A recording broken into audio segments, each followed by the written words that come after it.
The stones are old, and they remember in Massachusetts, the past doesn't sleep, it watches. Before you click, know this.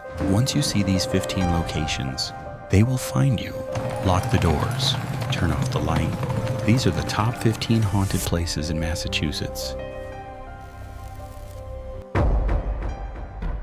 1. Lizzie Borden House, Fall River. The house at 92 2nd Street. Fall River stands as a chilling monument to Victorian violence. Its austere facade belies the horrors contained within, crystallized on August 4th, 1892. The air, especially in the late autumn chill, hangs heavy and strangely sweet, thick with the scent of age and dread. This is where Andrew Borden and his wife, Abby, met their brutal end by an axe, now a macabre bed and breakfast.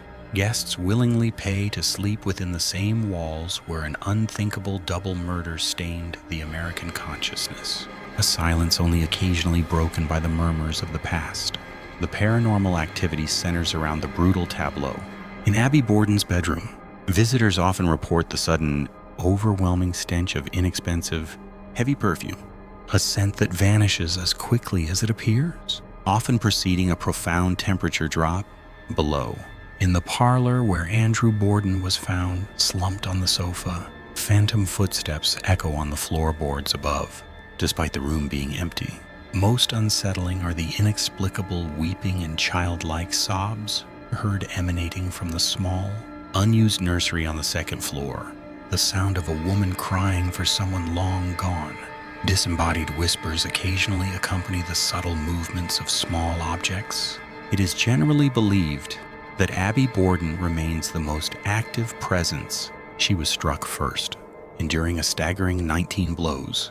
Her spirit, perhaps lost or trapped in the violent confusion of her final moments, lingers in her bedroom, forever mourning the betrayal.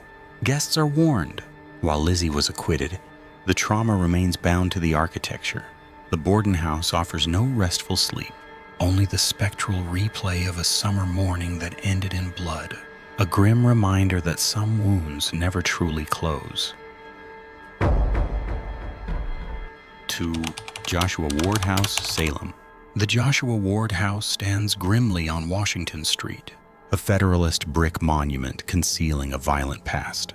Erected in 1787, it rests directly upon the scorched earth and original foundation of a far older structure, the home of Sheriff George Corwin. Corwin, the most relentless and cruel persecutor of the 1692 witch trials, was responsible for the torture and deaths of numerous innocents, a dark legacy permanently etched into the very soil beneath the building's heavy walls. The air here feels dense, weighted by centuries of injustice and the residue of state-sanctioned terror. Visitors and occupants consistently report intense psychological pressure within the upper floors and the basement. The most notorious manifestation is the apparition of a tall woman, often seen near the grand staircase. Witnesses describe her as gaunt, with an expression of profound suffering, sometimes appearing partially translucent or even bound by invisible restraints. Further phenomena include unexplained banging from the sealed-off basement area, objects moving violently, and temperature drops so severe they feel physical, suggesting a powerful, deeply angry presence trapped within the structure's brick shell. The house holds a second secret hidden beneath the floorboards, the location where Sheriff Corwin was interred. After his sudden death, Corwin's family allegedly buried him in the basement. Fearing that the family of Giles Corey, the man Corwin pressed to death with stones, would exhume and desecrate his body. This final, panicked burial ensures Corwin's malignant influence remains rooted to the site, perpetually bound to the tortured spirits he condemned. To enter the Ward House is to trespass on a grave site of both the executioner and the unjustly executed, a chilling reminder that Salem's darkest hour is not merely history, but an ongoing haunting.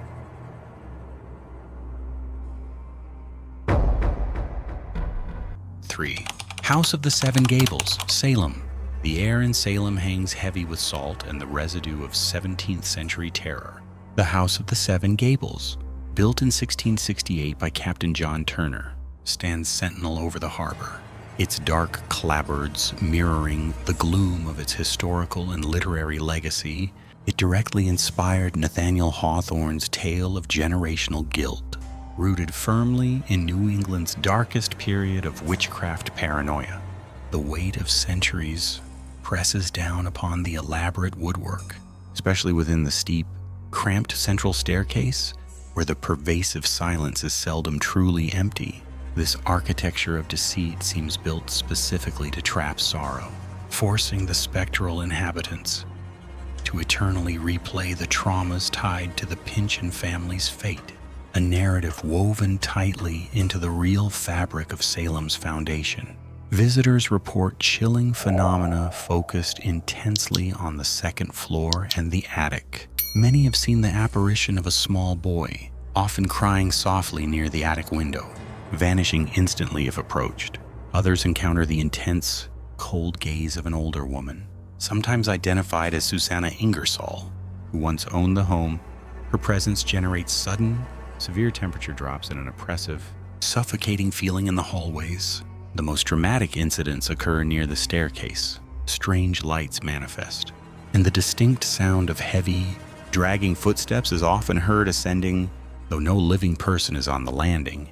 These steps are sometimes accompanied by a sound like a muffled cough, leading investigators to the property's darkest secret.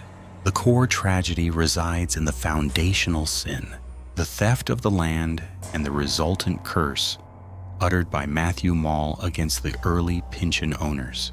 The curse decreed that the family would always die tragically, often choking on their own blood. The spectral activity is a residual echo of this generational doom, where the dead remain trapped, unable to leave the scene of their familial trauma. To linger too long within the shadow of the gables is to risk becoming entangled in the weight of unforgiven sins, realizing that some darkness in Salem is not merely historical, but actively waiting for its next victim to witness their perpetual, suffocating death.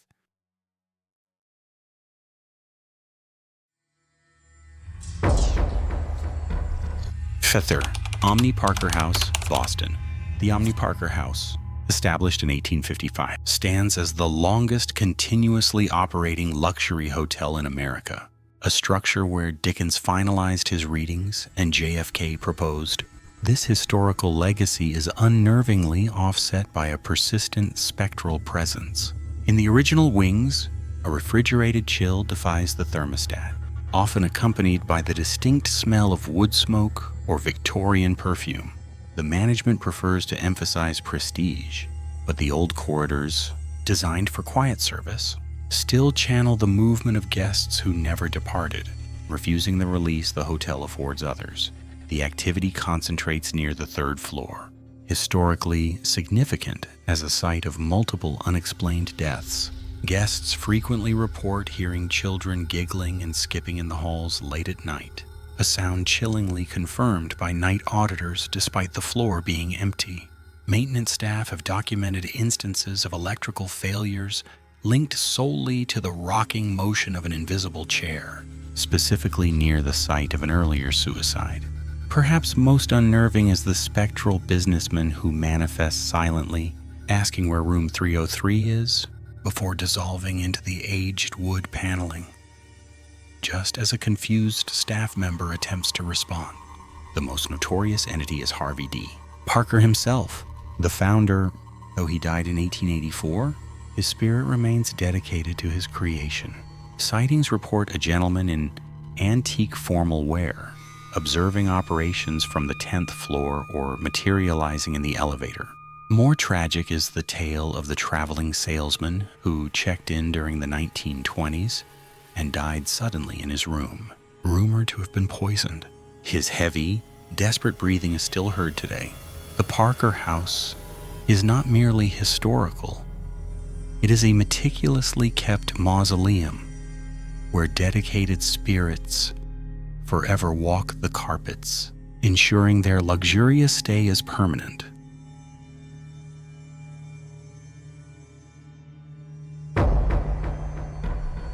Thaikber, Houghton Mansion, North Adams. The Houghton Mansion in North Adams stands as a cold, colossal monument to Gilded Age ambition and sudden decay. Constructed in 1899 by Major Albert C. Houghton, a wealthy textile magnate, the sprawling stone structure was meant to showcase eternal prosperity. Yet, a palpable sense of abandonment clings to its massive oak staircase and high-ceilinged rooms, rooted deeply in the tragedies that unfolded shortly after its completion. The air inside is consistently cold, an inexplicable draft carrying the faint scent of aged perfume and wood polish, remnants of a life that ended far too abruptly. Investigators frequently report intense electromagnetic spikes focused near the ballroom and the grand staircase. Guests attempting overnight vigils often hear the phantom rustle of silk skirts or the violent sound of doors latching, though all are firmly locked upon inspection. The most unnerving phenomena involve auditory evidence, disembodied whimpers and hushed arguments emanating from empty chambers, alongside heavy, dragging footsteps heard overhead. Shadows are often seen moving just out of sight, sometimes coalescing briefly into the distinct shape of a grieving woman descending the stairs before dissolving into the lower landing, always accompanied by a crushing sense of profound dread. The estate's central tragedy revolves around Major Houghton's daughter, Mary, who died in a catastrophic automobile accident on the grounds in 1914. This murky incident shattered the family, allegedly driving Major Houghton to his own death the following year. It is Mary's distraught spirit that primarily occupies the estate, perpetually reliving the moment of impact or searching for the resolution denied to her. Visitors are warned against provoking this corrosive grief, for the mansion holds an energy so sorrowful, it threatens to consume any who remain too long within its forgotten splendor.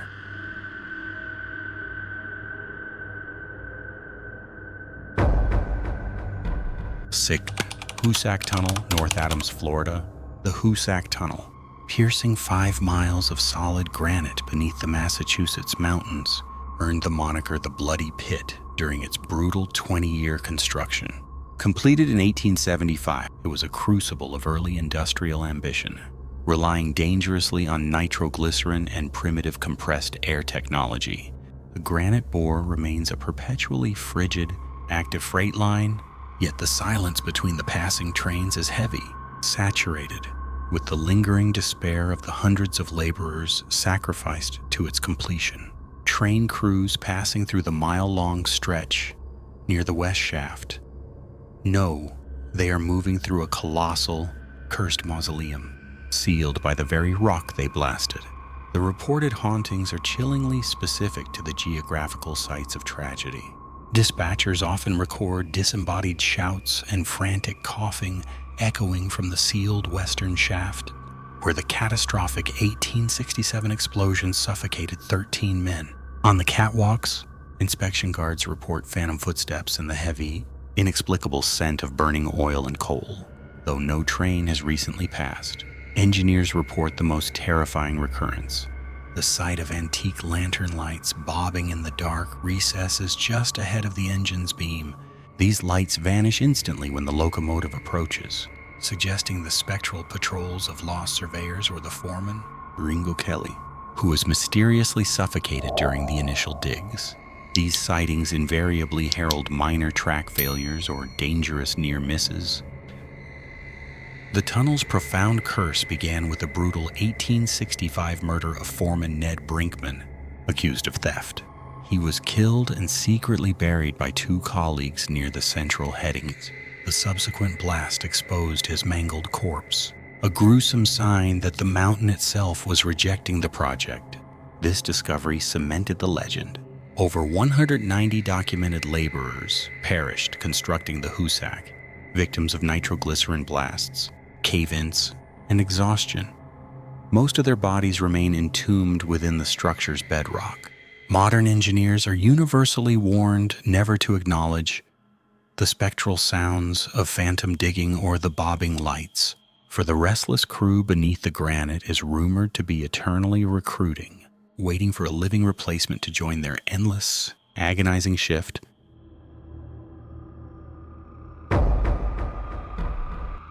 Seattle, Metropolitan State Hospital, Waltham. The grounds of Metropolitan State Hospital in Waltham are scarred by the removal of its colossal structures, yet the oppressive air remains.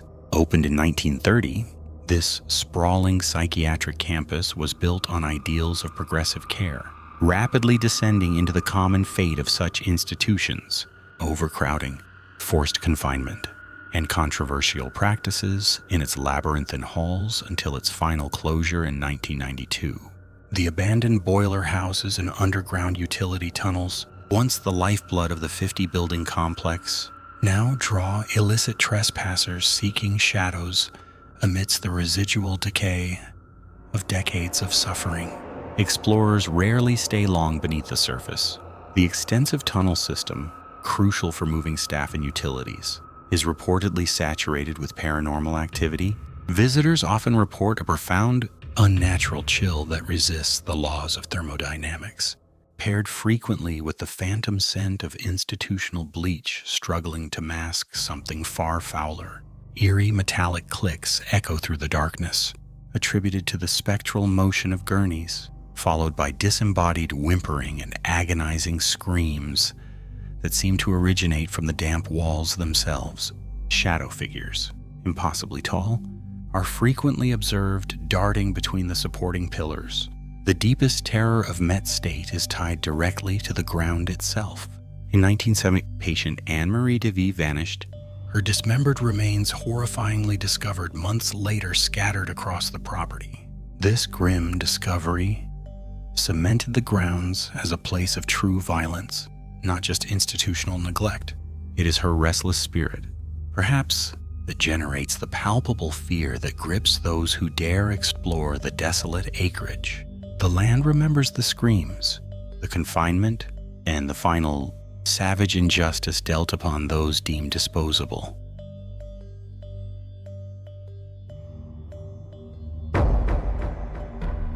Eight, Freetown Fall River State Forest, Bridgewater Triangle. The Freetown Fall River State Forest lies at the heart of the infamous Bridgewater Triangle, a region of documented paranormal extremes defined by historical violence and spiritual decay. It is less a forest and more a vast, submerged altar of dead pines and choked wetlands, dominated by the Hockomock Swamp, the place where spirits dwell in the Wampanoag tongue. The soil here remembers the theft of their land and the subsequent spiritual imbalance caused by colonial conflict and dispossession. Even the light seems corrupted. A perpetual dusk filtering through the heavy canopy, visitors consistently note a crushing, absolute silence, punctuated only by sounds that defy zoological classification, hinting at something ancient and resentful stirring beneath the thick, acidic mud. This whole area operates as a potent magnet for extreme misfortune and concentrated, unexplained activity. The reported phenomena are overwhelming in their variety and scope. Locals frequently report spectral lights luminous, intelligent orbs that track vehicles down the desolate gravel roads before violently vanishing into the thick brush. Deeper within the woods, encounters with phantom figures often turn aggressively dangerous. Apparitions resembling disoriented hikers sometimes dissolve upon approach, only to reappear minutes later. Closer and profoundly menacing, most terrifying are the alleged Pukwudgies, mischievous but lethal troll-like entities from Wampanoag folklore, accused of actively luring travelers off marked trails and inducing severe disorientation. The environment frequently vibrates with unseen energy, an intense electrical charge that often precedes sudden, localized bursts of freezing cold. The true horror of Freetown stems from human suffering, layered directly onto the natural misery of the landscape. Over decades, the forest has become notorious for numerous gruesome crimes, unsolved murders, and suicides. The land appears to invite despair, serving as a willing repository for discarded lives. The most persistent, Chilling local legend speaks of an apparition near the towering Assanet Ledge, the spectral echo of a young woman pushed to her death centuries ago, her desperate, silent cry reportedly audible on otherwise windless nights. Crossing the boundaries of the Freetown State Forest is not merely entering a haunted location. It is entering a domain where the veil between the living and the spiritually dead is constantly shredded. Whatever metaphysical balance once existed here is gone, replaced by a hungry darkness demanding payment from all who stray.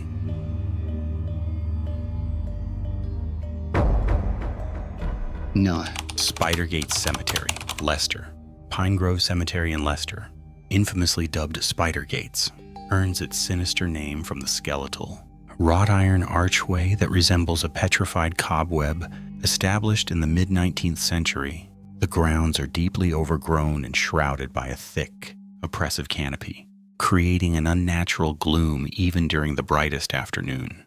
This isolation has cemented its reputation, turning the quiet burial ground into one of New England's supposed 7 gateways to hell, a nexus of high strangeness that attracts those seeking forbidden knowledge and tests the limits of local sanity. Visitors consistently report drastic drops in ambient temperature, creating unnatural thermal anomalies near the oldest stone monuments, often accompanied by the heavy scent of ozone or sulfur. The most persistent manifestation is the appearance of a massive, spectral black dog, which is said to patrol the perimeter where the woods encroach upon the grounds. Eyewitness accounts also detail disembodied whispers that emerge from the trees, a low, insistent murmuring that follows footsteps but never coalesces into intelligible language. More unsettlingly, electronic devices frequently malfunction or drain completely, as if something within the pine grove actively consumes the energy necessary for the living to operate. The pervasive tragedy of Spidergates is less about a single historical figure and more about the collective despair absorbed by the earth. However, local legend speaks of an unmarked grave belonging to a young child named Mary, perpetually sought by grieving spirits who refuse rest. Ultimately, the true horror lies in the cemetery's ability to affect the living. Local lore warns that anyone who enters seeking proof or mockery risks being drawn into the spiritual undertow. Those who spend too long among the graves report a profound sense of psychic despair and the chilling conviction that they are now marked, watched by entities who do not permit trespassers to ever truly leave their tormented domain.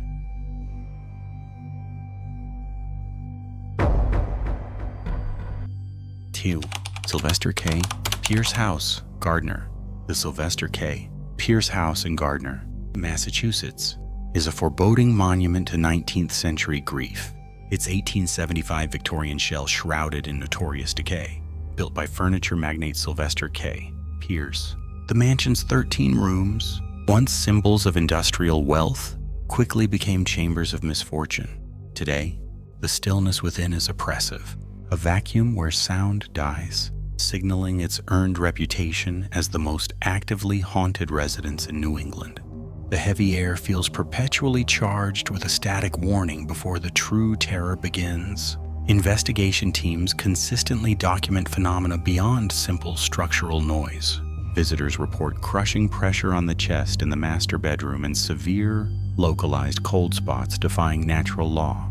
The central staircase is known for relentless, heavy footsteps ascending when no one is present. More chillingly, the spectral presence of a child. Pierce's young granddaughter, Blanche, is frequently encountered near the children's room, sometimes moving toys or manifesting as a fleeting shadow. Disembodied whispers and profound weeping echo from the third-floor servants' quarters, remnants of a domestic worker's tragic demise suffered there. The mansion is a documented nexus of tragedy, having hosted at least 8 deaths, including Sylvester's wife, Susan, and the young Blanche. This misfortune, compounded by an aggressive, malevolent shadow entity documented deep in the basement, fuels the home's intense energy. This sinister presence, unlike the confused family spirits, is actively hostile, believed responsible for deep emotional distress and physical scratches on the living. The Pierce house does not merely hold history, it traps the agony of its inhabitants, presenting a profound physical danger to anyone who crosses its crumbling threshold after dusk.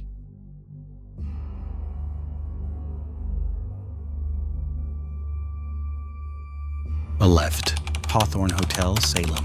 The Hawthorne Hotel, built in 1925 by Salem merchants, stands as a sturdy, yet uneasy, landmark in the Witch City.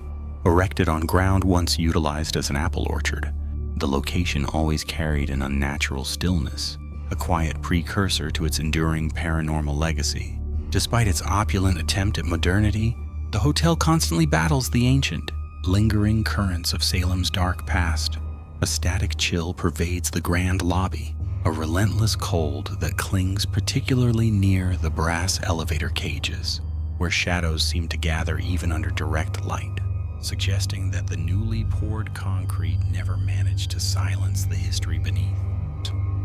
The most persistent phenomena cluster around room 325. Guests consistently report lights activating moments after being disconnected, objects sliding across bedside tables, and the pervasive, heavy scent of stale cigars and sea salt when no smoker is present. The most unnerving occurrences are the phantom phone calls. The receiver rings, and upon answering, a low, garbled voice delivers an incomprehensible warning before the line instantly dies. Furthermore, the vintage elevators frequently operate autonomously, often cycling to the 6th floor, where an invisible woman is frequently sensed. She is reportedly pacing, perpetually searching for a door or room layout that has not existed since the hotel's 1930s renovation. A pattern of futile, desperate repetition.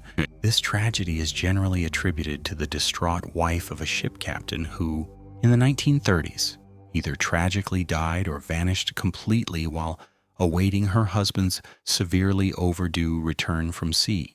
Her desperate vigil became permanent, trapping her profound grief within the hotel's structure. Staff frequently encounter a secondary figure, a small, spectral dog, often felt brushing against their legs near the main ballroom or heard softly whimpering, echoing its owner's sorrow.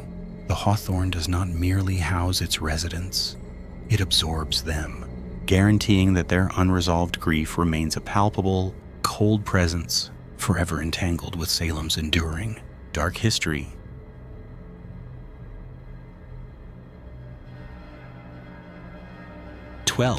Medfield State Hospital, Medfield. The sprawling, decaying campus of the former Medfield State Hospital, established in 1896, lies shrouded in perpetual mist off the Charles River. Its massive, abandoned red brick buildings, designed with heavy, imposing Romanesque arches, once housed thousands of patients across its vast acreage. For over a century, these cold halls operated as an institution intended for healing, yet eventually succumbed to the predictable cruelty of overcrowding and systemic neglect, mirroring the fate of countless other large American asylums until its final closure in 2003. The architecture itself seems to absorb and radiate the suffering embedded within its infrastructure, a silent testament to decades of enforced confinement and shattered hopes. Visitors who trespass onto the perpetually guarded grounds report an unnerving quiet, broken only by sharp, unexplained sounds emanating from the deep interior of the derelict structures.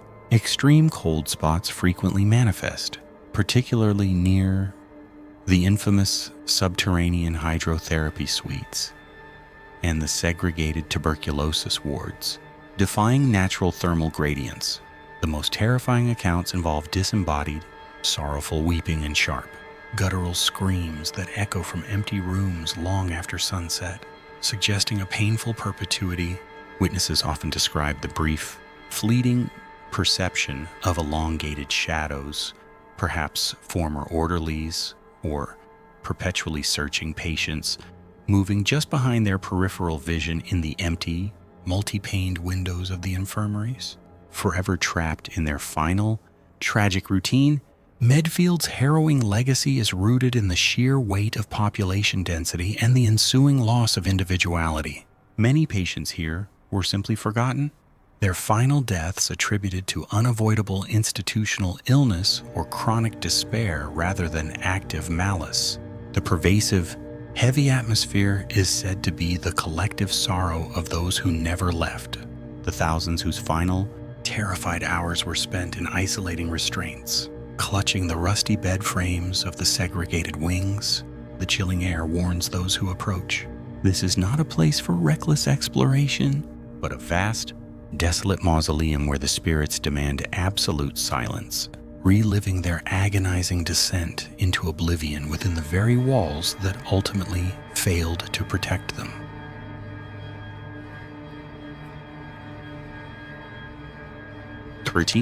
The Witch House, Salem. The Witch House on Essex Street stands as a stark, black sentinel against the modernity of Salem. Built in the 17th century, its severe Jacobean architecture speaks to the rigid piety of the colonial era. This was the home of Judge Jonathan Corwin, a key magistrate during the infamous 1692 witch trials. It remains the only building in Salem with direct, tangible connections to the investigation and prosecution of the accused. The air around the grounds feels profoundly heavy, permeated by the guilt and paranoia that led to the deaths of 20 innocent souls who perished under the weight of institutional fear. Within the cramped, low-ceilinged rooms, visitors frequently report inexplicable drafts that defy the season, coalescing into pockets of freezing cold in the summer heat. Doors are said to open and latch themselves with purposeful violence, though no physical trigger is present. Witnesses touring the judge's study often describe a suffocating pressure, often accompanied by the sound of muffled weeping or scraping footsteps from the floorboards above, where servants once prepared the accused for their interrogation. The most chilling reports involve fleeting glimpses of dark, indistinct shapes clustered near the hearth, perhaps spectral representations of those poor souls waiting anxiously to be judged and condemned. The true horror lies not in the physical structure, but in the legacy of Judge Corwin, who condemned Bridget Bishop, Martha Corey, and many others to the gallows. Corwin never publicly repented for his role, dying within the house years later, his soul perhaps eternally tethered to the proceedings he oversaw. Legend suggests the vengeful energy of the falsely accused trapped itself within the magistrate's residence, seeking eternal, chilling recompense. Those sensitive to residual trauma often leave the house feeling physically ill, burdened by the historical injustice, a potent warning whispered across centuries that judgment, once wrongly passed, may never truly be undone.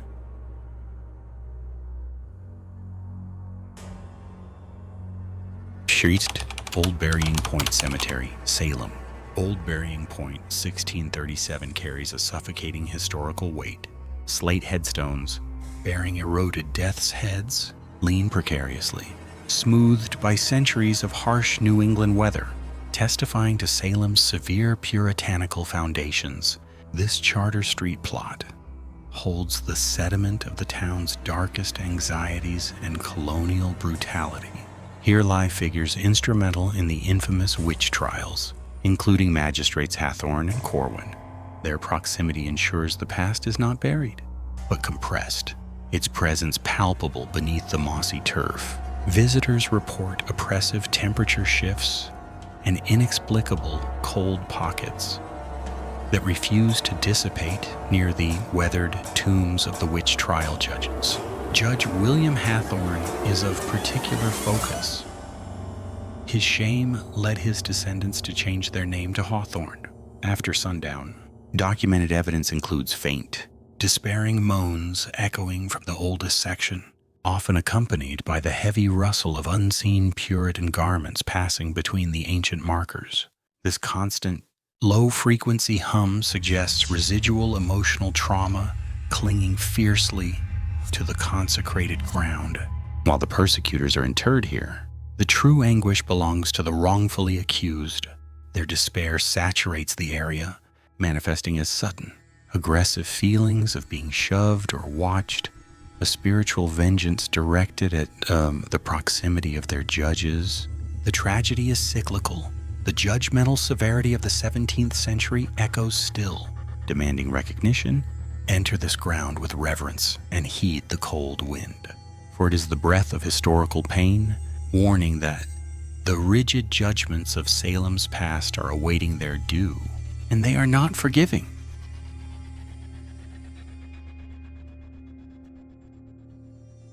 Appearance: USS Salem, Quincy.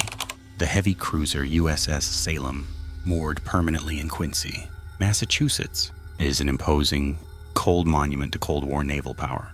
Nicknamed the Sea Witch, she was the last of her kind, a floating city of steel now preserved as a museum. Yet many who work aboard feel less like curators and more like caretakers of a vast, submerged history. The air within the lower decks is eternally stale, smelling of oil and old electricity, a constant pressure that seems to push down on the throat. As night descends and the dockside lights dim, the isolation intensifies. The ship's long service, punctuated by humanitarian missions and the silent readiness for conflict, etched an indelible, heavy energy into her structure, a metallic hull acting as a perfect conductor for lingering emotional residue. This vessel, designed for combat, now holds a peace more unnerving than any battle. The most consistent and chilling reports center around the sick bay and the chief medical officer's CMO quarters. Visitors and security personnel often hear a slow, deliberate shuffling sound emanating from the medical complex, a dragging noise suggesting heavy footwear or the movement of inert bodies across linoleum. Equipment, especially antiquated communication gear, will inexplicably activate. More disturbing are the visual encounters. The fleeting image of a figure in a white uniform, always appearing preoccupied, sometimes stooping over invisible patients in the examination rooms. When confronted, the figure dissipates instantly, leaving behind a profound drop in temperature and the faint, coppery scent of antiseptics and old blood. Security cameras frequently capture anomalous shadows moving through the narrow corridors near the brig. Shadows that move with a purpose, but cast no corresponding light. The Salem's most tragic association stems not from battle, but from her role in the 1953 Ionian earthquake relief efforts. During this mission, the ship's medical facilities were overwhelmed, and a temporary morgue was established in the sickbay to hold the victims' scores of deceased, many injured in horrific ways, waiting to be identified and repatriated. It is the memory of this improvised morgue, the finality of that catastrophic event, that seems to anchor the most intense paranormal activity. The ship's structure remembers the collective trauma of those who died under her care. Personnel are strictly warned against descending into the lowest, unlit compartments alone after midnight, particularly the stern magazine and the deep refrigeration unit. Those who ignore the warning sometimes report hearing faint, desperate moans trapped within the steel walls, sounds suggesting perpetual suffering, and the inability to leave the floating hospital that became their final resting place. And that wraps up our spine-tingling countdown. Massachusetts certainly proves that history and its restless inhabitants are never truly settled. If these specters left you wanting to explore the unexplained further, make sure you hit the like button and subscribe so you don't miss our next deep dive. Next time, we're switching focus. We aren't just looking at the stories, we're showing you how to find them. Get ready as we detail the essential gear every serious paranormal investigator needs before stepping foot in these historic haunts. So, stay spooky, and we'll see you on the next investigation.